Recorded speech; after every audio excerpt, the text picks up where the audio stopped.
اعوذ باللہ من الشیطان الرجیم بسم اللہ الرحمن الرحیم الحمد للہ رب العالمین والصلاة والسلام علی اشرف الانبیاء والمرسلین واہل بیتہ الطیبین الطاہرین المعصومین اما بعد۔ سورہ مبارک بقرہ آیت نمبر 230 سے آیت نمبر 232،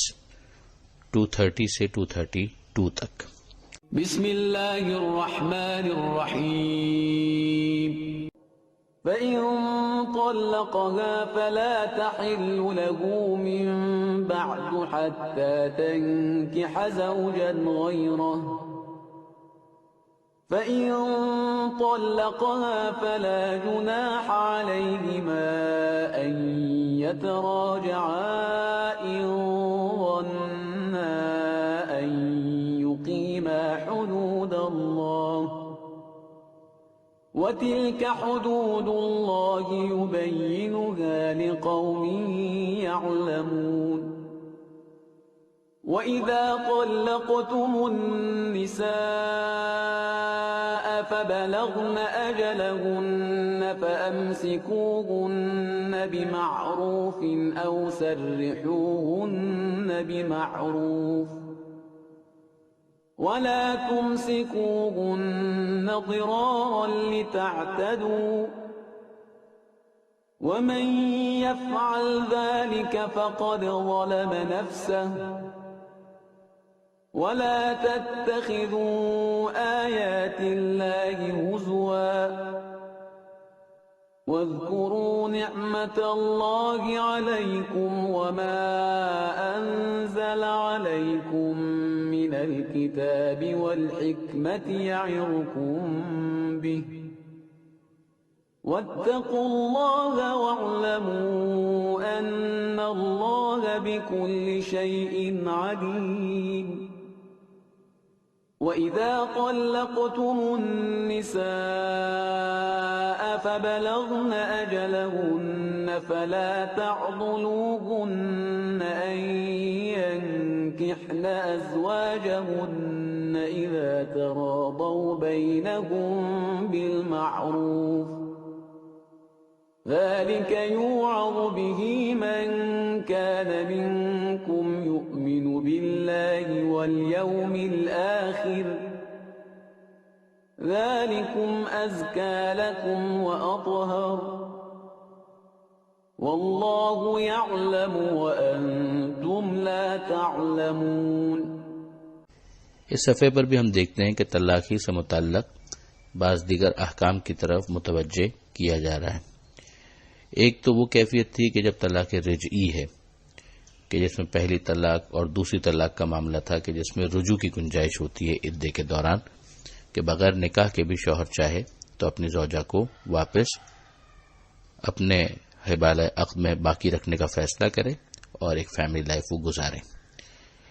لیکن اگر کیفیت طلاق بائن تک پہنچ جائے کہ جہاں طلاق 3 طلاقیں ہو چکی ہیں تو اب اگر اس کے بعد دیکھا جائے تو کیفیت یہ کہ جدائی ان دونوں کے درمیان ہو جائے گی اور ایسی جدائی ہو جائے گی کہ جس میں رجوع کی گنجائش بھی نہیں ہوگی۔ یہاں پر ایک مسئلہ آتا ہے جس کو حلالہ کا مسئلہ کہا جاتا ہے کہ اب اس کی کیفیت یہ ہوگی کہ یہ 3 طلاقیں پوری ہو گئیں اور 3 طلاقوں کے بعد جو تیسری طلاق کا عدہ تھا وہ بھی اس نے رکھ لیا، تو اب اس کو اس بات کی اجازت تو ہے ہی کہ وہ کسی اور سے شادی کر سکتی ہے، مگر اپنے سابقہ شوہر سے شادی کی اجازت ابھی نہیں ہوگی جب تک وہ کسی اور کے نکاح میں نہ چلی جائے اور اس کے ساتھ ازدواجی تعلقات بھی قائم ہو جائے، پھر اس کے بعد خدا نہ کرے کسی وجہ سے یہ شادی بھی نہ نبھ سکے اور طلاق تک بات پہنچ جائے، تو پھر اس کے بعد عدہ گزارنے کے بعد پہلے شوہر کی طرف بھی نکاح کو لایا جا سکتا ہے۔ یہ یہاں پر کہا جا رہا ہے کہ اگر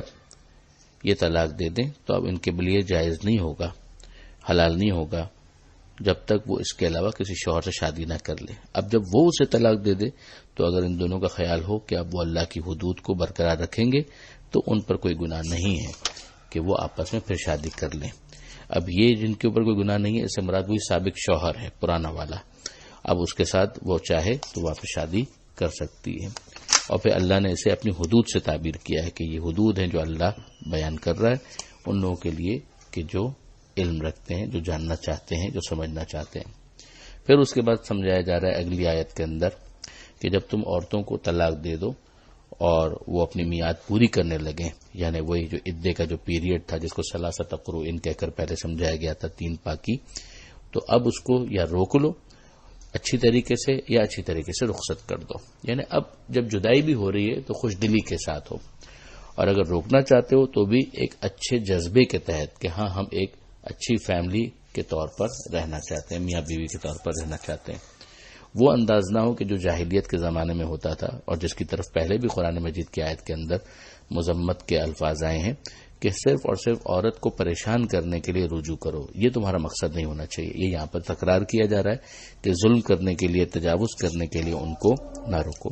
اور اگر کوئی ایسا کرتا ہے تو وہ اپنے آپ پر ہی ظلم کر رہا ہے، اس لیے کہ پھر پروردگار سے کچھ بھی چھپا ہوا نہیں ہے۔ اور یہاں پر یہ بھی کہا گیا کہ دیکھو اللہ کی آیتوں کو مذاق مت بناؤ، کہ اس کے ذریعے سے پروردگار جو چاہ رہا تھا وہ بہت واضح ہے، منشا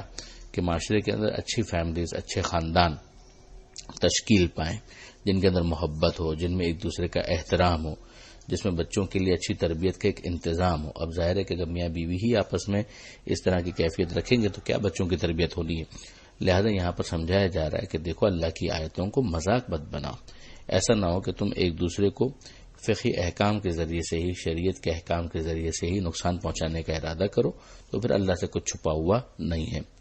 اور دیکھو اللہ نے جو تم پر نعمت نازل کی ہے اس کو یاد کرو، جو تم پر اللہ نے کتاب کے ذریعے سے، حکمت کے ذریعے سے، جو پروردگار عالم نے ایک احسان ہے خدا نے جو تمہیں نصیحت کی ہے، تو اللہ کا تقوی اختیار کرو اور جان لو کہ اللہ ہر چیز سے واقف ہے۔ پھر اس کے بعد پروردگار عالم نے اگلا حکم جو بیان کیا ہے، جو اس صفحے کے اوپر آخری آیت بنتی ہے، وہ یہ ہے کہ جب تم عورتوں کو طلاق دے دو، یعنی تمہاری بیوی تھی، نہیں نبھ سکا کسی طریقے سے معاملہ اور تم نے طلاق دے دی، اور وہ عدت کا پیریڈ جو ہے وہ بھی پورا ہو گیا، تو اب نہ روکو ان کو کہ وہ کسی اور سے نکاح کریں۔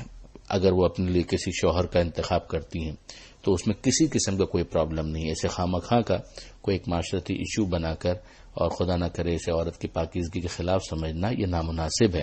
اس لیے کہ بہرحال اگر وہ عورت اپنے لیے کسی اور شوہر کا انتخاب کرتی ہے تو اس میں کسی قسم کا کوئی مسئلہ نہیں ہے، بلکہ اگر طلاق رجعی تھی تو عدت کمپلیٹ ہونے کے بعد اگر یہی سابق شوہر اور یہی سابق بیوی ایک مرتبہ پھر نکاح جدید کے ذریعے سے ایک دوسرے کے ساتھ رہنا چاہیں تو اس میں بھی کوئی پرابلم نہیں ہے۔ آپ کو یاد ہوگا کہ جو حلالہ کا جو مسئلہ ہے وہ 3 طلاق کے بعد کا ہے، اس سے پہلے تو نہیں ہے، لہذا یہاں پر یہ بھی سمجھایا جا رہا ہے، اس لیے کہ جو لفظ ہے وہ ہے ازواجہن، این کہنا ازواجہن، اگر یہ لوگ آپس میں راضی ہوں یا اچھے طریقے سے رہیں گے۔ پھر پروردگار نے یہ بھی سمجھایا کہ دیکھو اس طرح سے تمہیں نصیحت کی جاتی ہے، کن لوگوں کو، کہ جو اللہ پر ایمان رکھتے ہیں اور آخرت کے دن پر ایمان رکھتے ہیں۔ پھر جو تعبیر استعمال کی گئی وہ یہ ہے کہ یہ تمہارے لیے زیادہ پاکیزہ بھی ہے معاملہ، اور یہی تمہارے لیے زیادہ طہارت کا معاملہ بھی ہے کہ اس طرح سے تم ان خواتین کو دوسری شادی سے نہ روکو۔ خاص اس مسئلے کے اندر بھی اگر ہم اپنے معاشرے کو دیکھیں تو ہمیں بڑی تکلیف ہوتی ہے اور بہت اذیت ہوتی ہے کہ قرآن ہم سے کیا چاہ رہا تھا اور ہم یہاں پر اپنے معاشرے کے اندر کیا کرتے ہیں، خواہ عزت کے اور ناموس کے مسائل بنا کر ان خواتین کو کہ جو کسی وجہ سے پہلی شادی جن کی ناکام ہو گئی ہے ان کو دوسری مرتبہ شادی کرنے سے جو روکا جاتا ہے، قطعاً نہ قرآن کے منشا کے مطابق ہے، نہ پیغمبر اکرم صلی اللہ علیہ وآلہ وسلم کی سنت کے مطابق ہے، جس کے نتیجے میں اگر آپ دیکھیں تو کئی مرتبہ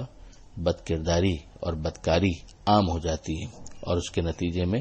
جو عزت اور دامن شرافت ہے وہ داغدار ہی نہیں ہوتا بلکہ تار تار ہو جاتا ہے۔ اسی چیز کو یہاں پر پروردگار عالم نے سمجھایا۔ علامہ سید علی نقوی صاحب نے اس حوالے سے آخری ایک تبصرہ جو اس آیت کے ذیل میں کیا ہے اسی پر ہم اپنی بات کو مکمل کرتے ہیں